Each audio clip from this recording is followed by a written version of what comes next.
Amigos, bienvenidos. ¿Cómo nos ganamos la vida los peruanos?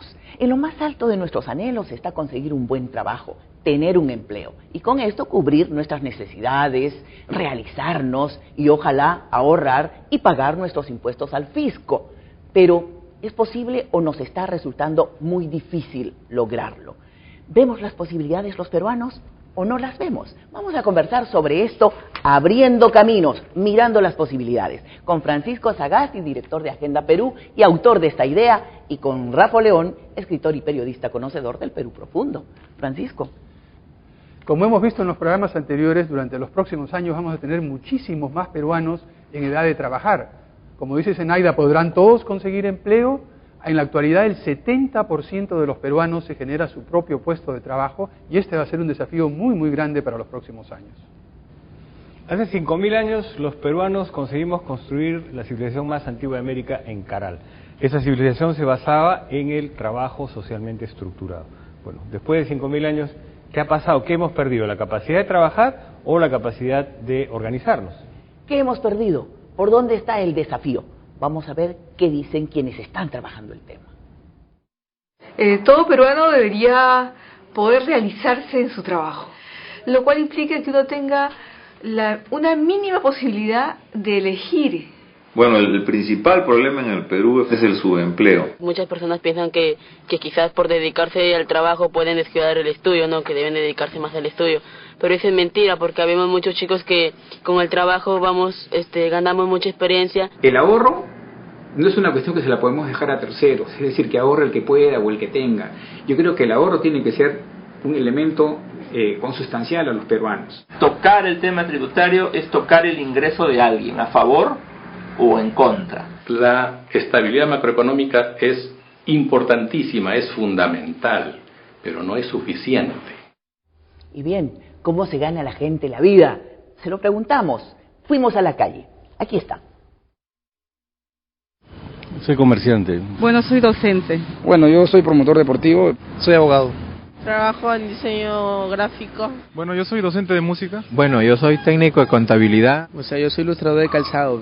Soy ama de casa. Soy agricultor y cuando no hay la agricultura trabajo de chofer también. Soy paramédico. A las 11 de la mañana tengo un trabajito, después en la tarde voy a otro y en la noche otro y así voy, como dicen, ¿no? Pucho por pucho. No los sentí muy satisfechos y me conmueve ese señor que dice que en la mañana un trabajo, en la tarde otro y en la noche otro. Pucho por pucho. Así es. Y eso que en la encuesta no está el caso de los pequeños agricultores de diferentes partes del país que van recorriendo el territorio según faenas, casi como recolectores nómades, ¿no? En situaciones más precarias todavía. Mucho más. Entonces, es como que o es la planilla absoluta o es la sobrevivencia absoluta. La cosa está muy difícil. Sí, pero ya esa planilla absoluta no existe. No existe en ningún lado, ¿no? En ninguna parte del mundo. Ahora todas las personas tienen que trabajar en varios puestos a lo largo de su vida, cambiar de profesión, cambiar de oficio, y ya esa idea de tener un trabajo que uno va subiendo poco a poco a lo largo del tiempo simple y llanamente no funciona, ni en el Perú ni en otras partes. ¿Pero se puede pretender un trabajo digno o siempre va a ser muy precario? No, la idea es tener un trabajo digno, pero un trabajo que exige educación, conocimiento e exige ir cambiando a lo largo del tiempo a medida que cambia. Y otro de los signos de este tiempo es el empleo autogenerado. Vamos a conversar con Carmen Vildoso, ella ha sido viceministra de Trabajo y ha estudiado el tema. La calidad de los empleos autogenerados puede mejorar con estrategias relativamente sencillas. Por ejemplo, la información sobre qué oportunidades de mercado hay es algo básico. También hay que diferenciar la situación en las zonas rurales con menos acceso al mercado de las zonas que están en la zona urbana propiamente dicha, ¿no? En las zonas urbanas probablemente con capacitación, asistencia técnica se puede hacer mucho para mejorar la productividad de los pequeños talleres. A nivel rural es muy importante la comunicación, tener caminos, tener teléfono, acceso a internet, para que las personas puedan llevar sus productos más lejos, para que no las tengan que vender a una población que está tan cerca, que es una población que tiene muy bajo poder adquisitivo, ¿no? Bueno, y entonces el empleo que uno mismo se genera podría ser mejor, podría tener mejor calidad, que se necesita para eso. Pero, ¿y el subempleo y el desempleo, que también en nuestro país es parte de la realidad? Se lo preguntamos a Fernando Villarán, exministro de Trabajo. Entre el 55% y el 60% de la población económicamente activa está subempleada. Esto quiere decir que tiene menos ingresos de los mínimos o trabaja menos horas. Están en actividades agrícolas, pequeña agricultura de baja productividad y por lo tanto tienen bajos ingresos. Son independientes urbanos o microempresas de subsistencia urbanas también. La población arroja todos los años una oferta de empleo que más o menos hoy día está en unos 350, 360 mil jóvenes que entran al mercado laboral, pero la demanda de empleo de las empresas es mucho menor, porque el aparato productivo, el crecimiento de la economía, está absorbiendo en los últimos años entre 250.000, 300.000, y eso que es alto. De todas maneras tenemos un déficit. Esas personas que no entran al mercado laboral formal y que no tienen empleos de calidad, siguen todos los años engrosando las filas del desempleo y del subempleo. Lo que se desprende es que el país debe crecer más, ¿no es cierto?, a un ritmo mayor y sobre todo en las actividades que generan más empleo. Una buena y una mala noticia. Estamos creciendo a buen ritmo, pero hasta el 60% de peruanos están en el subempleo. Me ha parecido brutal. Bueno, eso es una cifra real. La mayoría de peruanos está subempleado o desempleado y, como vimos anteriormente, se generan su propio puesto de trabajo. Lo que quiere decir que realmente los peruanos somos emprendedores, que realmente creamos trabajo, tratamos de hacer las cosas más o menos bien. El problema muy serio es que la mayoría de esas empresas autogeneradas y trabajos autogenerados no sobreviven 1 año o 2 años. Ahora, Fernando Villarán dice una cosa que parece una perogrullada, que la necesidad del crecimiento económico del país, ¿no?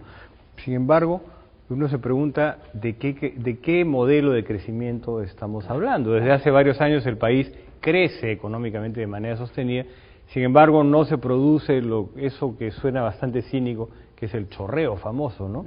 Entonces, de repente también sobre eso podríamos... Claro, hay un problema de crecimiento económico sin generación de empleo que se produce no solamente en nuestro país, en otras partes. Las empresas grandes que están creciendo son 10 veces más eficientes y no ocupan tanta mano de obra como las empresas ineficientes. Perdóname, una pregunta que cae por su propio peso en este caso, ¿cuál es el rol del Estado?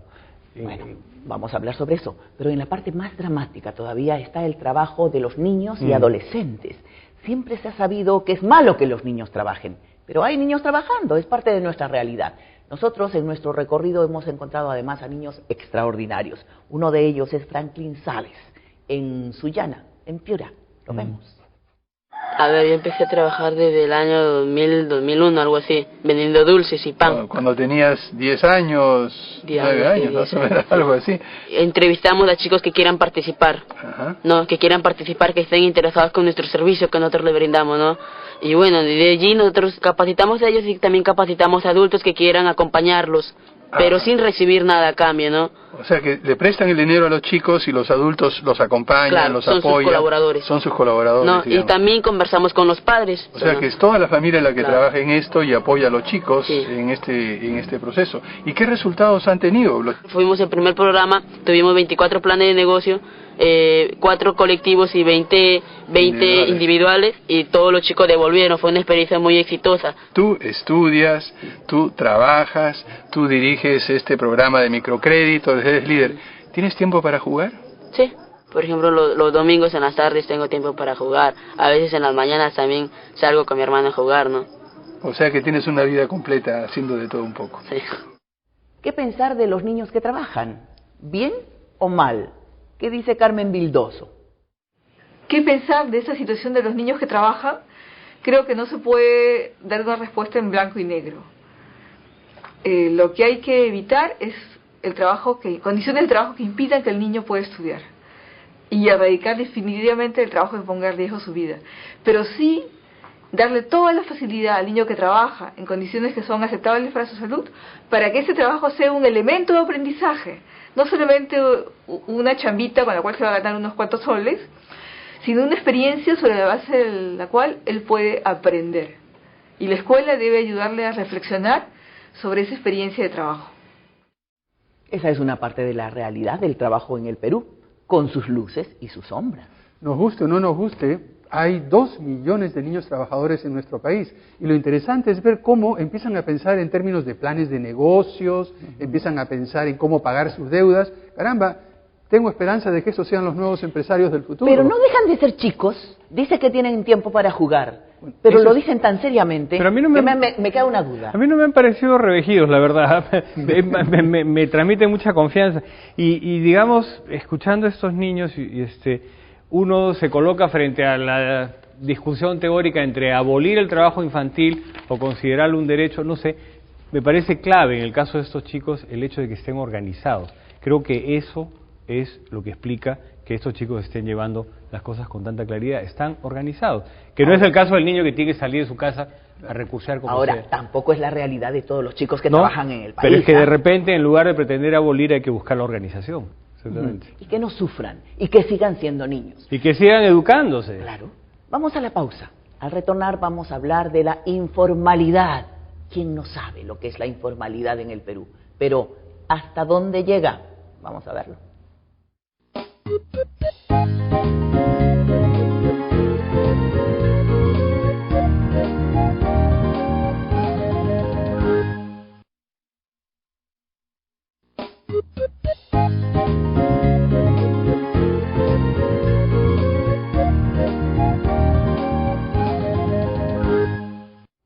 ¿Por qué tenemos tanta informalidad en el Perú?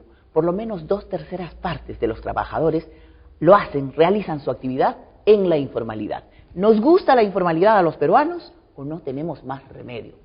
Vamos a ver las miradas de personas de la calle y también de Fernando Villarán. Los unos, lo que sienten, y Fernando Villarán, porque ha estudiado largamente el tema. La informalidad nunca te trae buenas cosas.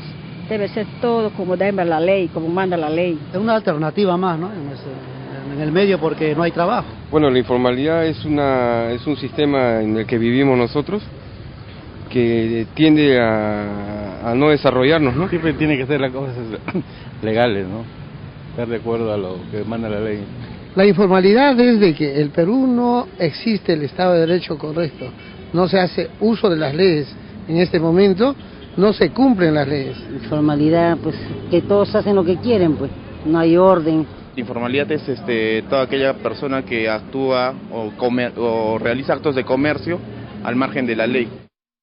Las personas se ven obligadas a ser informales porque no le conviene ser formal. Esto es la teoría legalista, ¿no? Que le dan la responsabilidad al sistema legal por el alto, digamos, porcentaje de informalidad que hay en el Perú. Sino a nivel mundial la informalidad está creciendo, o sea que es un fenómeno en la cual el Perú no es único, digamos, ¿no?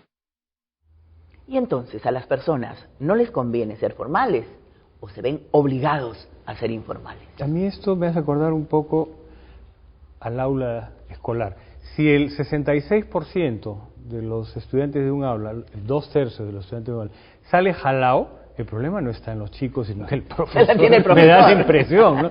Entonces, toda esa apelación que hacen las personas en la calle al Estado de Derecho, a la legislación que no se cumple, no sé, a mí me parece que de repente esa legislación y ese Estado de Derecho es el que está mostrándonos sus fallas, ¿no? ¿Tenemos un Estado ausente? Bueno, pero no es un tanto problema del Estado. Yo creo que aquí hay un problema de excesiva regulación, hay muchos problemas de trámites y todo eso. Pero no le está sirviendo a la gente, pues, por Francisco. Por eso mismo, lo quiero decir desde el punto de vista puramente legal, el problema es fácil de solucionar, porque caramba, con la varita mágica dijéramos, se quitan todas las regulaciones que afectan el empleo de un momento a otro, vamos a dejar de ser informales. Eso es de Soto.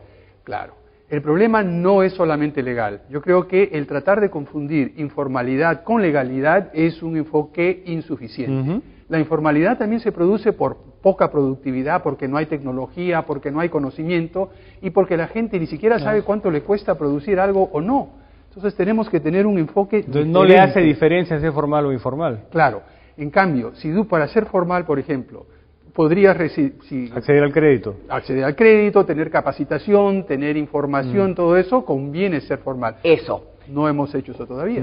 Pero es porque necesitamos, por ejemplo, capacitación. Lo dice Carmen Vildoso. Es necesario preparar a los jóvenes para su ingreso al mercado de trabajo. Y hay programas que han funcionado muy bien y que lo que se requeriría es expandirlos. ProJoven es un programa que tiene muchos años ya en el Ministerio de Trabajo. Lo que hace ProJoven es, de un lado, contactarse con las empresas, de tal manera que se identifica cuál es la demanda de empleo que hay, y financia cursos de capacitación que van complementados con una práctica en empresas. Esta fase de entrenamiento en empresas es fundamental, porque la capacitación sola no tiene resultados, tiene que haber este acercamiento a la práctica. Y otra experiencia interesante también es un programa que tiene apoyo de la cooperación suiza, CapLab, que apoya a los centros de educación ocupacional, pues tiene un equipamiento, apoyo en equipamiento y también en cuanto a vinculación con el mercado de trabajo. Bueno, capacitación sí, pero también entrenamiento. Entrenamiento, una fase de entrenamiento para empresas que resulta, decía Carmen Vildoso, muy importante para empezar a trabajar. Así es, yo creo que además este ejemplo nos demuestra algo que hemos visto a lo largo y vamos a seguir viendo en todos los programas. En primer lugar, de que hay casos exitosos en muchas partes, pero están aislados. Falta ampliarlos, falta conectarlos. Y en segundo lugar, vemos la cooperación del Estado, vemos la cooperación internacional, en este caso la cooperación suiza, y también las empresas.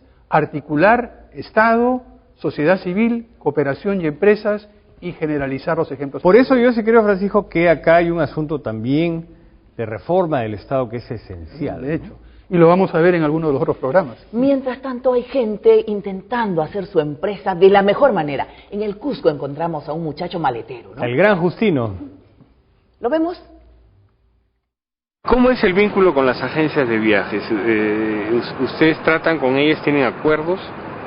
Sí, acuerdos, no mediante papeles. ¿Qué necesitarías de ayuda del aeropuerto, del gobierno? Ayuda no. Cada uno lo hace lo que es. hay que dejar nomás que el gobierno deje las puertas abiertas, que no se meta. Las puertas abiertas, que haya bastante turismo en Cusco. Una de las impresiones que se tiene aquí en Cusco es que, a pesar de que el turismo está en auge, está en crecimiento, no hay diálogo entre empresarios, gobierno, población. Es una cosa muy desarticulada, muy desordenada. No hay acuerdo. No hay acuerdo. Sí.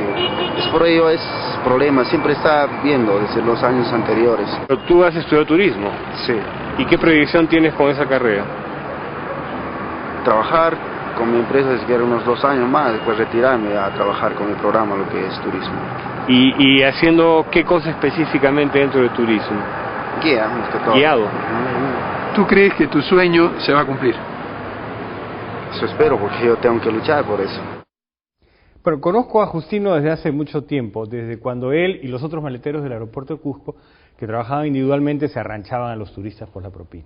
Creo que el hecho de haberse organizado les permite no solamente tener un ingreso más ordenado, sino sacarle provecho, en el caso de Justino, a la inversión personal que él ha hecho en su pasado. Él ha estudiado para turismo, guía de turismo, entonces ya ahora puede organizarse. En 2 años deja el trabajo maletero y puede entrar a ser un profesional del turismo. Extraordinaria seguridad la de Justino. Le preguntan por la participación del gobierno y dice que dejen trabajar nomás, cada uno hace las cosas solo.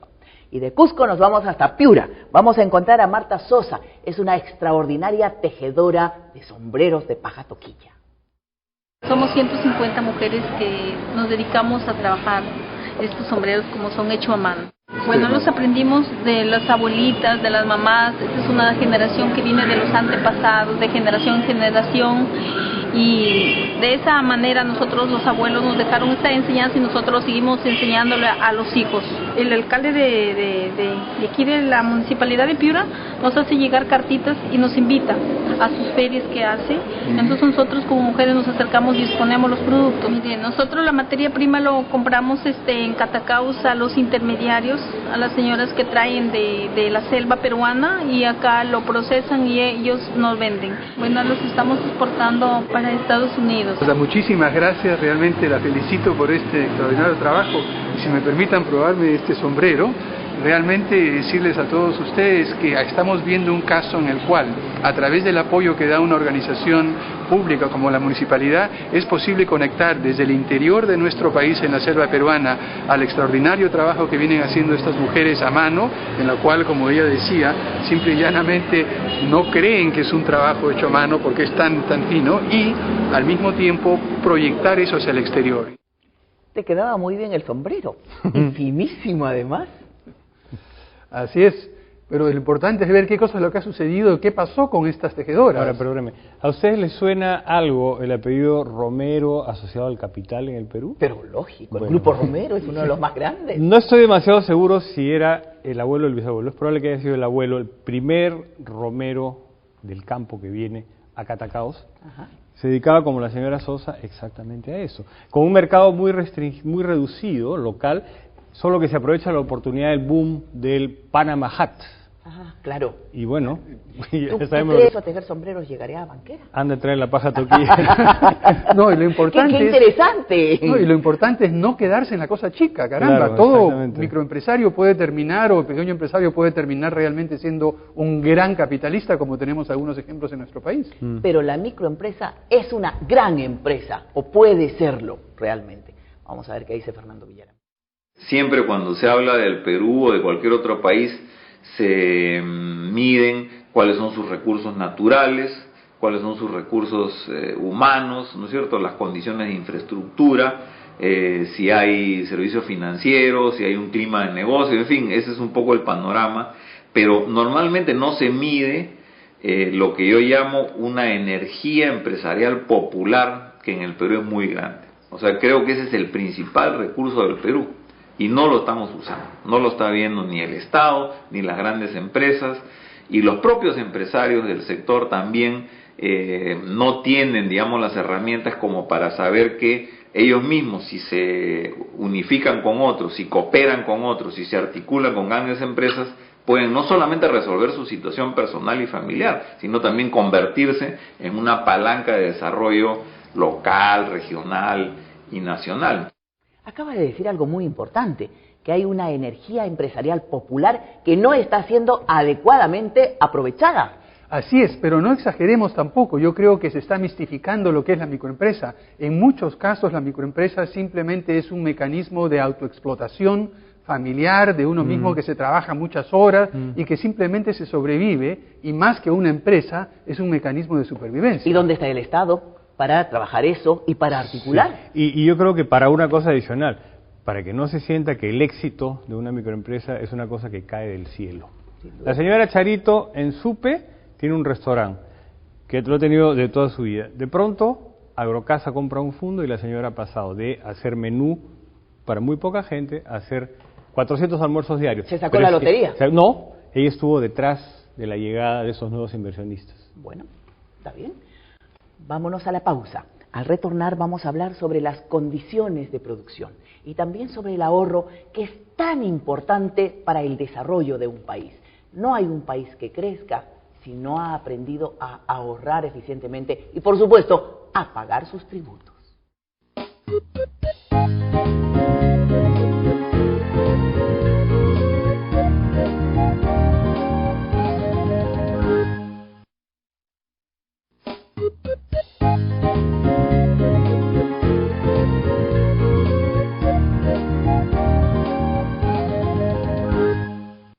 En esta parte queremos ver cuáles son las condiciones de la producción en el Perú y cómo podemos mejorarlas. ¿Qué hacemos para tener una muy buena oferta exportable? Es decir, para terminar de desarrollar el país.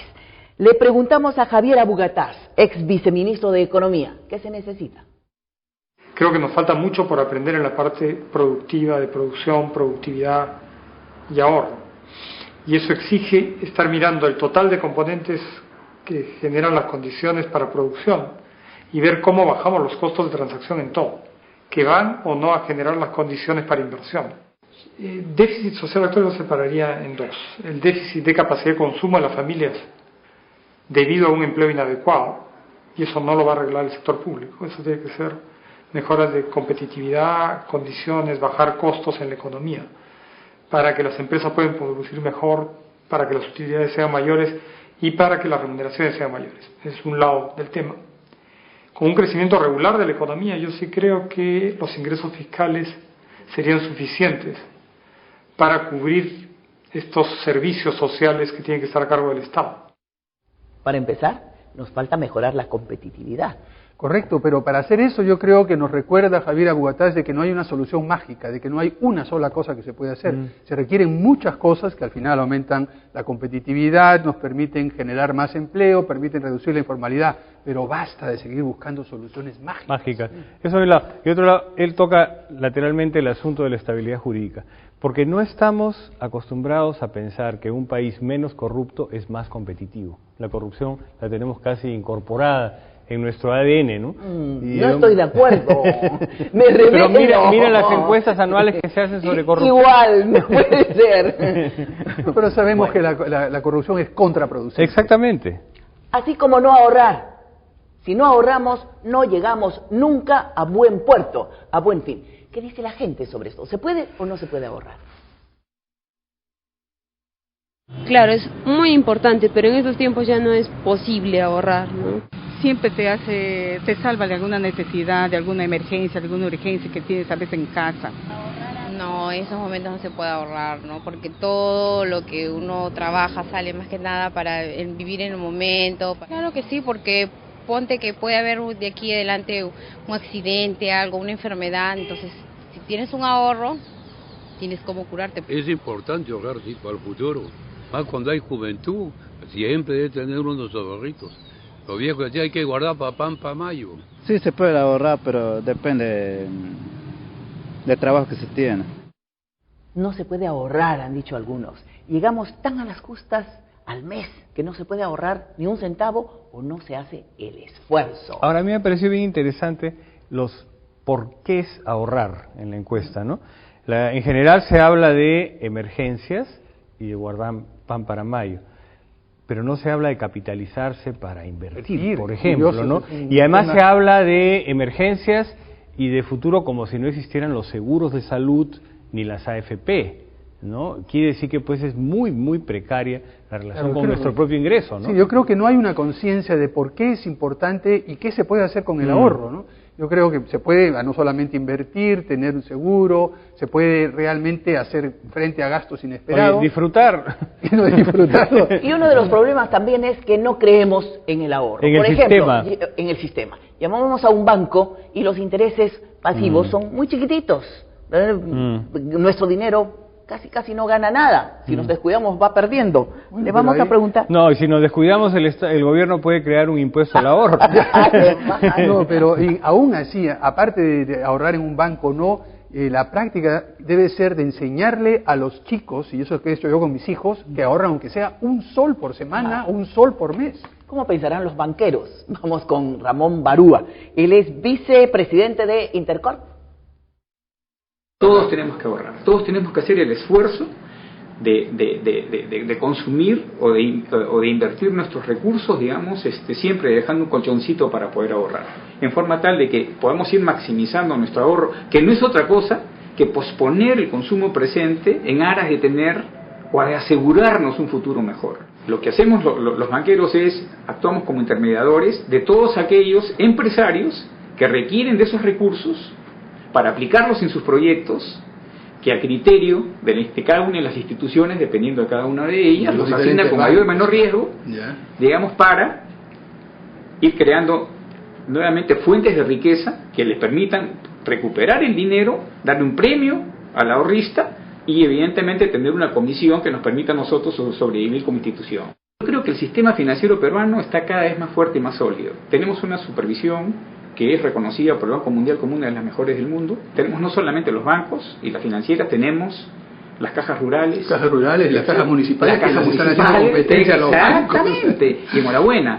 Tenemos también un ente que empieza a dinamizar la asignación de recursos a los proyectos de pequeña y mediana empresa, como es el caso de mi banco, con eficiencia, reconocido también internacionalmente por el BID como el mejor en América Latina. El ahorro en Perú y ha empezado un círculo virtuoso en los últimos, yo diría, en los últimos 5 o 6 años, y de pronto, si miramos todavía un poco más atrás, también tenemos ya antecedentes en los cuales el peruano en su conjunto empieza a ahorrar con mucho más entusiasmo que antes. ¿Y por qué es eso, crees?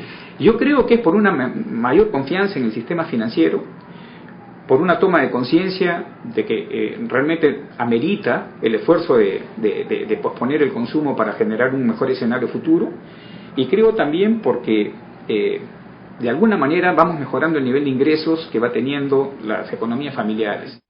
Bueno, más gente parece que está ahorrando, más gente ha entendido la necesidad de ahorrar, lo acaba de decir Ramón Barúa. Claro, pero aún es insuficiente. Si vemos cuál es el porcentaje de ahorro interno sobre el Producto Bruto en nuestro país, está alrededor del 18-19%. En China y en los países del sudeste asiático está en 40-45%. Parece que ahorran en exceso ellos todavía. Y los chinos no ganan mucho, ¿no? La masa. A pesar de eso, ahorran muchísimo, y eso es lo que les permite invertir y crecer esas tasas fabulosas de 10-12%. Y lo interesante que nos ha dicho Ramón es que el papel del sistema financiero consiste en canalizar todos estos ahorros individuales esparcidos por todas partes, juntarlos, empaquetarlos y luego dárselo a esos empresarios que son dignos de crédito. Ahora, ¿hay confianza en el sistema financiero? Esa es una cuestión. Yo creo que todavía no. De repente, ¿no? Y creo que tenemos experiencias muy malas en nuestra historia reciente, como el caso de CLAE, ¿no? Que ofrecía lo que ofrecía y miremos lo que pasó. Entonces creo que ese es un factor que ha mellado mucho la Y otro de los temas, yo insisto, son los intereses escasísimos que le dan bajísimos por el dinero. Solamente la gente que sabe ahorrar busca estos fondos mutuos y... pero una cuenta de ahorro... Pierdes plata. Claro, pero ese es un problema serio, y acá hay un problema mundial. Es que los que mejor pueden ahorrar y más ganan ahorrando son los que más plata tienen, y así es en todas partes. Habría que ver cómo hacer un programa de alfabetización financiera. Bueno, uno puede o puede no ahorrar, es voluntario. Lo que no puede dejar de hacer es pagar sus impuestos. ¡Ay, qué miedo! Ya ven, y no nos tiene que dar miedo. Vamos a ver qué dice Luis Alberto Arias. Él ha sido jefe de la SUNAT. Así es. El primer papel es asegurar los ingresos necesarios para que el Estado pueda cumplir con sus funciones básicas. Pero hay un segundo papel tanto más importante, que es contribuir con la equidad. Tenemos una presión tributaria que estructuralmente fluctúa entre el 12 y el 14% del Producto Bruto Interno. Deberíamos tener una presión tributaria del 17-18% del PBI para toda la economía, pero esta debiera distribuirse más uniformemente entre todas las empresas y personas. Y para eso tenemos que reducir al menos gradualmente las exoneraciones tributarias, por lo menos no seguir aumentándolas, y luego trabajar en un sistema tributario mucho más simple, con menores costos de cumplimiento para los contribuyentes, que ayude paulatinamente a reducir la informalidad, ¿no? Tocar el tema tributario es tocar el ingreso de alguien, a favor o en contra. Entonces, necesariamente una reforma, para que tenga éxito, debe generar los consensos necesarios, y esos consensos requieren el liderazgo, en este caso, de las principales autoridades del gobierno, empezando por el presidente de la República. Entonces, la necesidad de hacer reformas tributarias es permanente.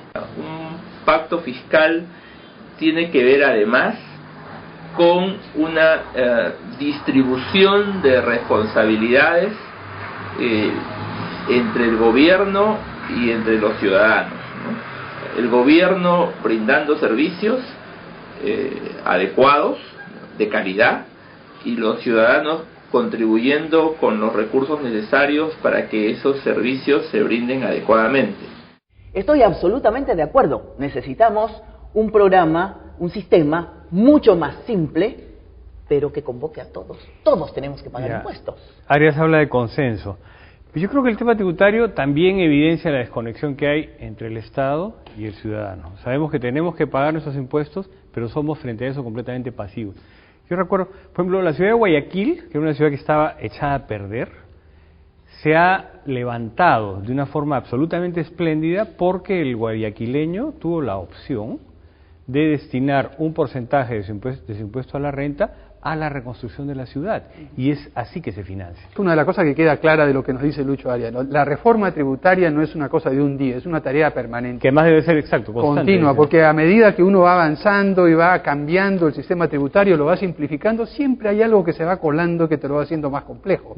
O sea que esa idea de que falta una reforma tributaria se queda fuera. Ahora, lo importante es que tenemos que elevar el nivel de la presión tributaria, el porcentaje del Producto Bruto de Impuestos, de alrededor del 12-13%, ¿Al 17? por lo menos a 20%, para poder cumplir con lo que Zenaida siempre nos reclama. ¿Y dónde está el Estado? Bueno, si no hay plata y no hay impuestos, Zenaida, el Estado no va a responder a hacer todo lo que tú le pides. Pero con políticas muy cuidadosas, Francisco. Cuando se equivocan en esta parte, es que tenemos consecuencias durísimas.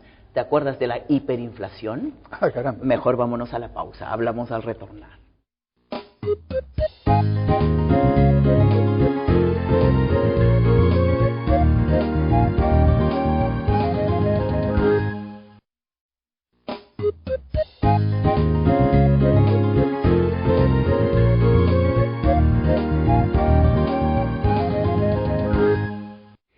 Decíamos de lo cuidadosos que tenemos que ser al hacer las políticas fiscales, las políticas económicas. Tenemos fantasmas de atrás.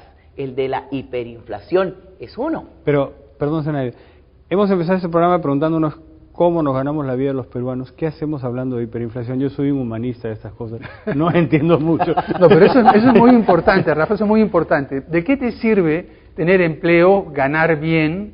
¿De qué te sirve tratar de reducir la informalidad? ¿De qué te sirve el ahorrar? ¿De qué te sirve pagar los impuestos si de un día para otro ese dinero que has ganado, que has ahorrado, que has pagado en tributos, no sirve para nada? Se licúa, se convierte en algo mucho menor. La hiperinflación lo que hace es realmente licuar y disolver y reducir todos tus ingresos. Y las empresas también, los empleos también. Claro. Así es. Vamos a ver si la gente lo recuerda. Vámonos a la calle a preguntarle sobre hiperinflación. Nos afecta en la parte económica, pues, de todos los días. Lo que se ganaba en una semana, un salario, y para, no sé, que no sustentaba para el diario, mejor dicho. Yo también hacía mi negocio y cuando mi plata fue un dinero importante, pues se vino abajo y también me trajo abajo. Que tenía que levantarme 2 de la mañana a hacer colas para comprar 5 panes y un octavo de azúcar, ¿no? Que nosotros hacíamos cola para comprar 1 kilo de arroz. Para comprar pan había que hacer cola, había que comer pan de afrecho, me acuerdo. Tenía que hacer las colas para la leche, que no te vendían el arroz si no comprabas otra cosa más. Mi mamá tenía que hacer colas, el dinero ya no alcanzaba.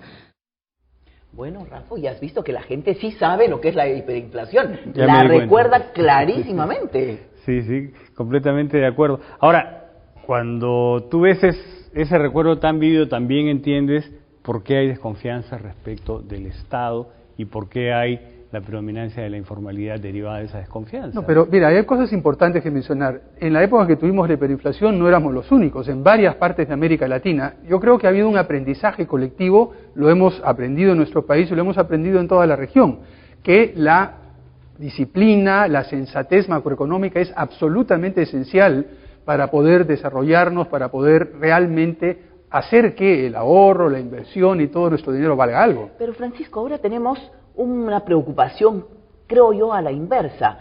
Tenemos una estabilidad macroeconómica importante, hace rato, pero que tampoco termina por resolver nuestros problemas, o por lo menos no nos permite sentir que los está resolviendo. Claro, pero ese es el fundamento. Ese es el fundamento, y creo que podemos ver qué es lo que nos dicen los grandes expertos que conocen este tema, ¿no? Bueno, está bien, vamos con Raúl Salazar. Él ha sido presidente del FLAR, del Fondo Latinoamericano de Reservas, nada menos. ¿Qué dirá? ¿Por qué ocurre una inflación? La inflación se produce fundamentalmente porque el Estado tiene déficit y no se atreve a poner un impuesto que grave directamente a alguien, y entonces pone una forma indirecta de impuesto que es la inflación. Entonces emite billetes que no tienen ningún respaldo. Siempre hemos sabido cómo parar una inflación y cómo tener orden en la economía. En el Perú nunca fue un problema económico, fue un problema político. Suponte que tuvieras ahí 10 panes y en estos momentos hay personas que tiene cada uno un sol, 10 personas, cada uno puede comprar un pan. De repente se aparece el Estado que ha sacado de la maquinita del Banco Central otros 10 soles, y entonces tienes 20 soles compitiendo por 10 panes. la estabilidad macroeconómica es importantísima, es fundamental, pero no es suficiente. Para que tú puedas crecer, tú necesitas ahorrar, tienes que invertirlo bien. Entonces, eso lo puedes hacer cuando hay orden, cuando tú puedes mirar el futuro con una determinada claridad. El orden económico es la estabilidad macroeconómica. Sin esa estabilidad macroeconómica lo que tenemos es desorden y caos. El caos, ya lo hemos vivido, es tremendamente costoso, especialmente para los más pobres, y creo que eso es algo que deberíamos evitar a toda costa. Interesantísimo. Además ha dicho exactamente eso. La estabilidad macroeconómica es importante, pero no es suficiente. Necesaria, pero no suficiente. Solamente te da la base a partir de la cual puedes empezar a diseñar políticas públicas, políticas de Estado sensatas para poder generar empleo, para fomentar el ahorro, para hacer que todos paguemos tributos y para reducir la informalidad. Parecería que esa región que hizo crisis en los 80 ahora ha pasado por una especie de cambio responsable, digámoslo así. ¿Qué nos garantiza que no va a darse una hiperinflación? Bueno, yo creo que ahora hay una conciencia. Como hemos visto en las entrevistas en la calle, ya la gente recuerda. Yo creo que en el momento en el cual se vea que, no solamente en el Perú, pero de repente en Ecuador, de repente en Bolivia o en Brasil, el Estado empieza a gastar más de lo que tiene, empieza a devaluar la moneda, empieza a generar hiperinflación, vamos a tener protestas masivas. Lo que a mí me preocupa hoy en el Perú es cómo hacemos la relación macro-micro, cómo esa macroeconomía buena, firme, estable, se transforma pues también en bienestar para las personas, en la microeconomía, la economía del bolsillo. Bueno, esa es una ecuación difícil de plantear. Se la preguntaremos a Fernando Zavala, él ha sido ministro de Economía, supongo que él ha hecho el esfuerzo. La idea de implementar buenas políticas en la parte económica, macroeconómica, lo que buscan es un desarrollo sostenido del país. Y no solo un desarrollo de corto plazo, sino un desarrollo de largo plazo. Tener una baja inflación, tener las cuentas fiscales ordenadas, lo que finalmente genera es que haya más confianza en el país y poder tener recursos para poder hacer cada vez mejores y mayores proyectos en el ámbito social. Tenemos una historia económica de subidas y bajadas, y lo que tenemos que buscar es tener posiciones de políticas que duren más allá de periodos presidenciales. La población lo que quiere es al ver un crecimiento macroeconómico que eso impacte en su bolsillo al día siguiente. La idea de un crecimiento macroeconómico sostenido y responsable es como creo bienestar en la población, como reduzco la pobreza sostenidamente. Entonces, tener las finanzas públicas adecuadas, generar inversiones. A partir del 2001, del 2002, donde se sale de una recesión importante de fines de los 90, tiene impacto macroeconómico, tiene impacto en las cuentas fiscales, que se comienzan a ver en el año 2003, 2004. Y a partir del 2005, 2006 comienzas a ver también que ese crecimiento macroeconómico se comienza a dar también a nivel de generar más empleo. Muchas de las demandas sociales que existen es cómo se hace para acelerar ese proceso, ¿no? Y para poder acelerar ese proceso se tienen que seguir tomando buenas medidas en términos de cómo a través de los recursos que se han generado por impuestos se hacen políticas sociales adecuadas. Creo que si seguimos trabajando en esa línea, si hay una mayor participación de la sociedad civil, si se siguen haciendo las cosas bien, creo que tenemos la oportunidad de ser líderes dentro de la región y poder competir con el resto del mundo. La impresión que el exministro Zavala encuentra mucha impaciencia en la gente, ¿no? Ha dicho que la población quiere sentir el impacto del mejoramiento de la economía en el bolsillo, pero me parece legítimo. Sí, me parece legítimo, pero él sostiene que no es realista, digámoslo así. ¿Y qué hay que esperar? Lo que pasa es que yo desde el 90 no hago sino escuchar a técnicos oficiales diciendo que estamos poniendo orden en la casa. Yo no sé, la casa tiene que haber estado muy desordenada porque han pasado ya bastantes años y seguimos poniendo orden en la casa. Bueno, estaba, pero que no se tomen demasiado tiempo. Ahora, otra cuestión, Fernando Zavala dice con toda razón del incentivo a las inversiones para la generación de empleo. Sin embargo, atando esta idea con otras que han aparecido a lo largo de este interesante programa, ¿es solo un tema de generación de empleo? ¿No hay también, o no debería haber también una prioridad en el tema de capacitación y entrenamiento para la mejora del autoempleo? Que lo hemos Bueno, hay varias cosas que se han mencionado en no solamente todo el programa, sino también en esta última parte que menciona Fernando. En primer lugar está el tema del tiempo.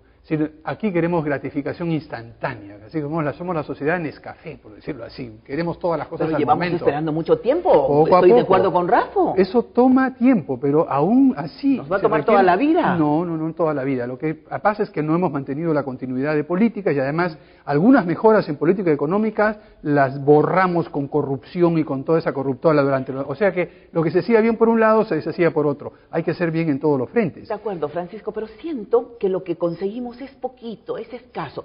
¿Hay mayor generación de empleo? Sí, pero empleos precarios en general.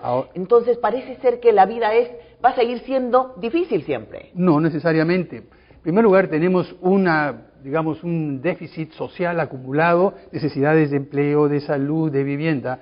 Caramba, y va a tomar muchísimo tiempo saldar esa deuda que tenemos acumulada a lo largo de varios decenios. O sea que va a ser por lo menos unos 5 a 10 o 12 años en el mejor de los casos para cubrir todas esas necesidades.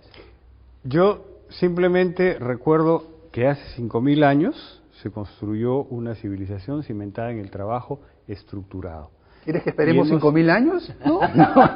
Justino no ha esperado muchos y mediante la organización salta de una situación personal muy precaria a una empresa sostenible. Y los niños estos lo van a hacer muy pronto. Entonces yo sí creo que ese es un asunto que tiene que ver con estructura, con organización. Qué curioso lo que has dicho tenemos tú. que apresurarnos. Sí, pero hay una cosa muy interesante porque ahí está la clave. Por un lado, esta capacidad emprendedora, desde los niños, desde todas las personas que hemos visto. Por otro lado, un cierto orden por parte del Estado. Y lo que nos falta es el puente entre los dos. Y esas son las políticas económicas, sociales, de formación de capital humano. Hemos por lo menos sentado las dos bases del puente. Ahora la tarea que tenemos por delante, y espero que los gobiernos lo entiendan así, es precisamente ver cómo construir con políticas públicas, con la colaboración del sector privado, con la colaboración de la organización de la sociedad civil y, por supuesto, del sector público, ese puente que nos permita que los beneficios que genera la estabilidad económica y el crecimiento económico la sintamos todos en el bolsillo. Amigos, a mí me pareció muy interesante este programa, espero que a ustedes también. Muy revelador en cuanto a este diagnóstico y en cuanto a los caminos que debemos ir haciendo, porque estamos abriendo caminos. Muchas gracias.